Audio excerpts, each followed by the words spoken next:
नमस्ते दोस्तों, आप सबका बहुत बहुत स्वागत है आज के इस वीडियो में। आज हम लोग बात करेंगे स्पिरिचुअल टूरिज्म यानी कि रिलीजियस टूरिज्म के बारे में। क्योंकि क्या है ना दोस्तों, हाल ही में जब हमारे प्रभु श्री राम 500 सालों के संघर्ष के बाद अपने भव्य मंदिर में वापस विराजमान हुए हैं, तब से ही लोगों की दिलचस्पी टू विजिट ना सिर्फ अयोध्या बल्कि हर इंपॉर्टेंट पिलग्रिम प्लेस काफी बढ़ गई है। और इससे रिलेटेड मैं उसी समय एक वीडियो रिलीज करने वाला था, लेकिन मैंने एक स्टेप पीछे लिया एंड वेट किया बजट का टू सी कि क्या गवर्नमेंट भी सेम विजन शेयर कर रही है या नहीं। क्योंकि लोगों की इच्छा से ही थोड़ी सब कुछ होता है, गवर्नमेंट का भी उतना ही बड़ा रोल है to boost this sentiment and take advantage of it. और 1 फरवरी 2024 को एग्जैक्टली वही हुआ। हमारी एफएम ने इंटरिम बजट पेश करते हुए रिलीजियस टूरिज्म का एक स्पेशल मेंशन किया।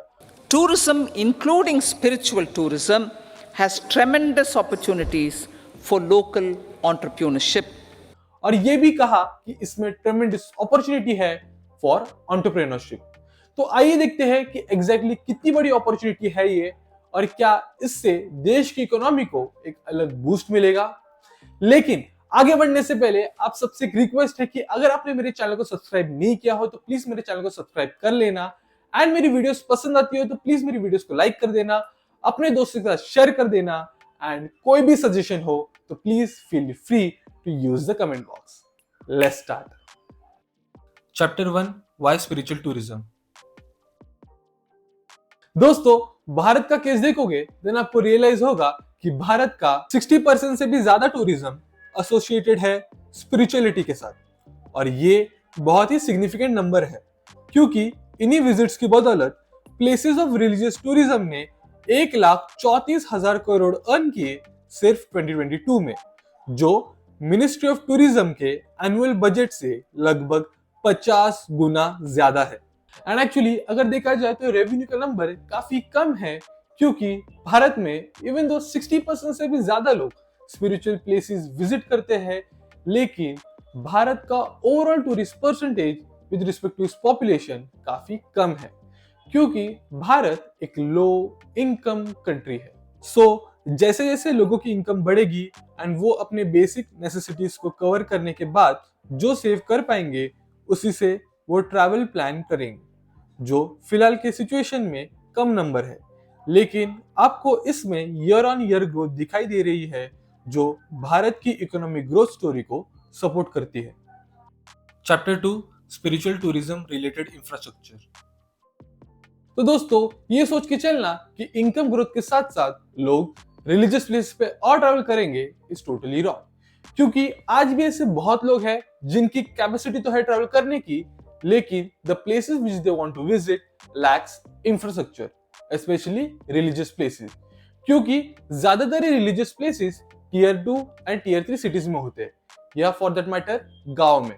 तो ये places airports, good connectivity railway stations, appropriate road infrastructure and hospitality infrastructure जैसी कि hotels, lodges, restaurants etcetera lack करते हैं। जिससे पहली बात, जिनको इन प्लेसेस को विजिट करना है उनको ये नहीं समझ आता कि इन प्लेसेस तक पहुंचे कैसे। एंड चलो मान लो कैसे ना कैसे करके पहुंच गए, देन पहुंच के रहेंगे कहां पर, खाएंगे क्या।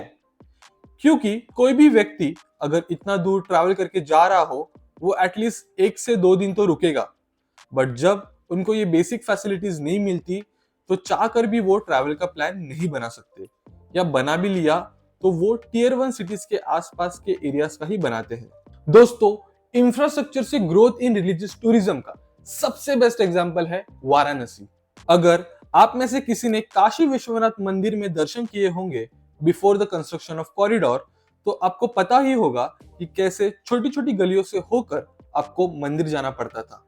लेकिन कॉरिडोर के निर्माण के बाद जैसे ही एक स्मूथ एक्सपीरियंस लोगों को मिलने लगा, तो आप सोच नहीं सकते कि काशी की टूरिज्म कहां से कहां पहुंच गई। According to government data, renovation होने से पहले यानी कि कॉरिडोर बनने से पहले काशी को उस साल 80 लाख लोगों ने विजिट किया था, और वही आफ्टर कॉरिडोर इनॉग्रेशन 7 करोड़ लोगों ने उसके अगले साल विजिट किया। यानी आप देख सकते हो 10 गुना ग्रोथ। वही काशी वही इंपॉर्टेंस लेकिन 10 गुना ग्रोथ। और यही स्टोरी उज्जैन के महाकाल कॉरिडोर के साथ भी हम देख सकते हैं। महाकाल कॉरिडोर बनने से पहले दिन के ऑलमोस्ट 20 से 30 हजार लोग आते थे, लेकिन कॉरिडोर के ओपनिंग के बाद से रोजाना 1 से 2 लाख लोग आते हैं, यानी कि एवरेज को पकड़ा जाए तो लगभग 8 गुना। और अयोध्या को इसमें काउंट करें तो हर रोज के एक्सपेक्टेड है 2 लाख लोग, यानी कि हर रोज सिर्फ ये 3 रिलीजियस प्लेसेस पे हमें इतने विजिटर्स का इन्फ्लक्स दिख रहा है, just because of better infrastructure. Now इसी चीज को एक्सट्रापोलेट करो with rising income level of Indians and various states अपने अपने रिलीजियस प्लेसेस को एक टूरिस्ट स्पॉट की तरह प्रमोट करे by developing infrastructure and providing visitors with various tourist attraction. तो सिर्फ ये रिलीजियस टूरिज्म के बदौलत हमारे देश को एक स्ट्रॉन्ग इकोनॉमिक टेलविंड मिलेगी। Chapter 3, shift of growth from tier 1 cities. दोस्तों, अगर आप टियर 1 सिटीज से देख रहे हो तो शायद आप इससे रिलेट ना कर पाओ, लेकिन जो भी लोग टियर 1 सिटीज के बाहर से देख रहे हैं, like tier 2 cities, tier 3 cities, rural India, तो आफ्टर 2020 या ऑलमोस्ट 2020 के पहले भी बोल सकते हो, जो tier 2 cities, tier 3 cities and rural India है ना, वहां पे इनहेरेंट इकोनॉमिक प्रॉब्लम्स है। और इसका प्रूफ आपको हर एक कंज्यूमर कंपनी के क्वार्टरली रिजल्ट्स में दिख जाएगा। They are not growing the way they used to, और कई कंपनीज तो ग्रोथ की जगह डिक्लाइन तक दिखा रहे हैं। एंड ये सब सिर्फ पॉइंट करता है pain in non urban areas, क्योंकि वहां पे इतनी इकोनॉमिक एक्टिविटी ही नहीं है जो लोगों को एक अच्छी इनकम प्रोवाइड कर सके, जिसकी बदौलत वो आगे चल के और कंज्यूम कर सके। इसलिए जिन भी सिटीज या गांव में पॉसिबल हो, government needs to promote tourism, majorly religious tourism, क्योंकि वो वहां की लोकल इकोनॉमी में पैसा लाएगा एंड वहां के लोगों की इनकम को एक अच्छे लेवल पे पहुंचा देगा। एंड नॉट जस्ट दैट, एक बार इकोनॉमिक एक्टिविटी बढ़ गई तो वहां के रियल एस्टेट के प्राइसेस भी अप्रिशिएट होने लगेंगे। फॉर एग्जाम्पल, अयोध्या के प्रॉपर्टी रेट्स लगभग 10x हो गए हैं, that too within 5 years and still rising higher. अब अयोध्या जैसी ग्रोथ स्टोरी तो हर जगह रेप्लिकेट नहीं होगी, बट एटलीस्ट कुछ तो होगी, which is better than nothing. And इसके मेन बेनिफिशियरी होंगे वहां के लोकल लोग, क्योंकि वो वहां के लैंड के ओनर्स हैं, तो उनकी वेल्थ में भी इजाफा होगा, जो एक पॉजिटिव वेल्थ इफेक्ट क्रिएट करेगा उनमें। Chapter 4, domestic tourist plus foreign tourist.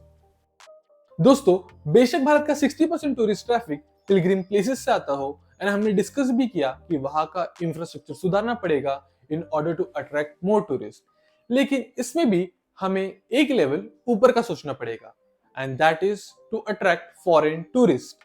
ना सिर्फ एनआरआईएस बल्कि फॉरेन नेशनलिटी के लोग भी, क्योंकि वो अपने साथ एक हायर परचेसिंग पावर लेकर आते हैं, एंड ये हम कर सकते हैं।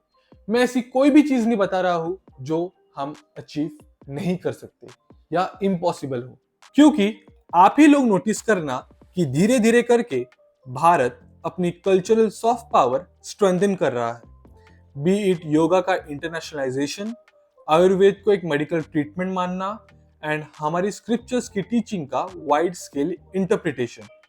और इसमें मैं कोई स्लो डाउन नहीं देख रहा, ये सनातन सत्य है और ये बढ़ेगा ही। और इसी बढ़ाव के चलते बाहर के लोगों में हमारे कल्चर के प्रति एक क्यूरियोसिटी जागरूक होगी, and definitely they will plan a trip to India, but to explore the true diversity of our culture and हमारे कल्चर को डीपली समझने के लिए उनको भारत के इंटीरियर्स में जाना पड़ेगा, स्पेशली स्पिरिचुअली इंपॉर्टेंट प्लेसेस। और अगर उन प्लेसेस को हम सिर्फ डोमेस्टिक टूरिस्ट के लिए रेडी रखें तो शायद we will not be able to attract foreign tourist there. लेकिन हम हमारा इंफ्रास्ट्रक्चर इस कदर बनाए कि चाहे फॉरेन टूरिस्ट हो या डोमेस्टिक टूरिस्ट, किसी को भी कोई भी तकलीफ नहीं होगी, then we will be ready to grab the opportunity. जैसे कि एक good airport with connecting flights from all major tier 1 cities, a good railway station and proper road infrastructure जिससे कि बस एंड कार से वहां पहुंचा जाए। ऑल्सो जो टूरिस्ट प्लेस है उसके अंदर एक अफोर्डेबल पब्लिक ट्रांसपोर्टेशन नेटवर्क या फिर वाइड रोड्स जिससे लोग पर्सनल व्हीकल से भी जा पाए। Hospitality industry like hotels, lodges and restaurants her budget के रहने चाहिए, like low budget, middle budget and high budget, क्योंकि टूरिस्ट एक वेरिएबल स्केल के आएंगे। एंड मोस्ट इंपॉर्टेंट कि उस टूरिस्ट प्लेस की law and order situation maintain रखने के लिए गवर्नमेंट ने पूरी तैयारी करनी चाहिए। जब ये सब चीजें एक एक कर हम सॉल्व करेंगे, डेवलप करेंगे, तो हमें हमारे नंबर्स भी इंप्रूव होते हुए दिखेंगे। And central government through its Prasad scheme, that is national mission on pilgrimage, rejuvenation and spiritual augmentation drive के तहत कुछ आइडेंटिफाइड पिलग्रिम डेस्टिनेशंस के होलिस्टिक डेवलपमेंट का काम कर रही है। लेकिन अगर आप बजट एलोकेशन देखोगे, then it is mere 2500 crore रुपए, जो बहुत ही लो है। एंड आई नो कि इसको हम रैपिडली नहीं बढ़ा सकते ड्यू टू फाइनेंशियल कंस्ट्रेंट्स, लेकिन जब कभी भी we have room for expansion, हमें हमारा टूरिज्म मिनिस्ट्री का बजट बढ़ाना चाहिए ताकि ऐसे स्कीम्स और अच्छे से और बड़े स्केल पे इंप्लीमेंट कर सके। कंक्लूजन। तो दोस्तों, आई होप कि आपको समझ आ गया होगा कि स्पिरिचुअल टूरिज्म कितनी बड़ी अपॉर्चुनिटी है एंड इससे हमारी इकोनॉमी को कितना फायदा होने वाला है, only if we take necessary steps for it. क्योंकि अपॉर्चुनिटी का होना एंड अपॉर्चुनिटी का फायदा उठाना दोनों अलग चीज है। और अगर आप सोच रहे हो कि इन सब चीजों से हम पर्सनली बेनिफिट कैसे कर सकते हैं, तो वो भी बहुत ही सिंपल है। जैसे मैंने प्रॉपर्टी रेट्स के बढ़ने की बात की एंड मैंने वेरियस चीजें like airports, roads, railway station, bus transportation, hotels, restaurants etcetera की बात की, तो आप अपने पर्सनल लेवल पे इन सब में डायरेक्ट इन्वेस्टमेंट्स का सोच सकते हैं, लाइक डायरेक्ट ऑपरेशंस। या फिर एज एन इन्वेस्टर्स आप कुछ ऐसे कंपनीज ढूंढ सकते हैं जो स्टॉक मार्केट पे लिस्टेड हो एंड जिनको ओवरऑल ये रिलीजियस टूरिज्म के बूम से फायदा मिलेगा। एंड अगर आपको चाहिए कि ऐसे कौन से कंपनीज है जो इन सेक्टर से रिलेटेड है, तो प्लीज कमेंट बॉक्स में लिख देना, मैं इसके रिलेटेड भी बहुत जल्द एक वीडियो रिलीज कर दूंगा। तो दोस्तों, आज के लिए बस इतना ही रखते हैं, जल्दी मिलेंगे अगली वीडियो में। तब तक के लिए आप अपना ख्याल रखिए, खुश रहिए, मिलते हैं बहुत जल्द। नमस्ते।